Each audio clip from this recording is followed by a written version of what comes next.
Pasabog. Nagulantang lahat sa paglitaw ni Cathy Binag sa publiko.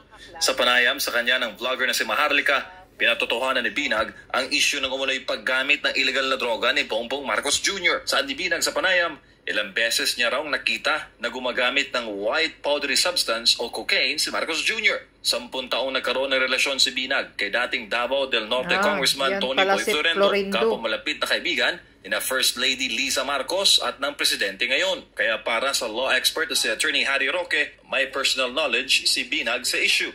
Itong Cathy Binag po, kakilala ko yan dahil kasama ko talaga nung 17th Congress, yung dati niyang partner na si Congressman Tony Boy Florendo at syempre, yung mga panahon na yon, very close sila ni Speaker Pantaleon Alvarez. Kongresista noon sina Roque at Florendo sa 17th Congress. Ani Roque, si dating Pangulong Rodrigo Duterte ang naunang tumukoy kay Marcos Jr. na gumagamit ng cocaine. Dagdag niya na si Marcos Jr. din ang itinuturo ng witness ni former PDEA agent Jonathan Morales na nagdodroga sa isang condo unit sa Rockwell, Makati.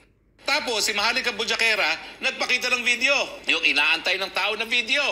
O nagpakita ng video, yung tao naman na pinapakita doon sa video, kamukhang-kamukha ni PBBM. Kaya ni Roque, mahirap pa sinungalingan ng issue ng illegal na droga ni Marcos Jr. sa paglantad ngayon ni Binag, na nauna na nagsabi na inalok at tinanggihan niya si First Lady Liza Marcos na gumamit ng cocaine.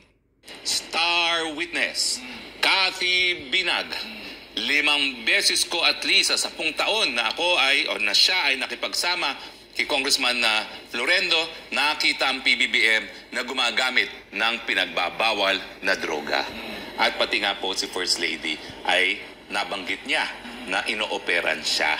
Dapat naman po magsalita na ang presidente.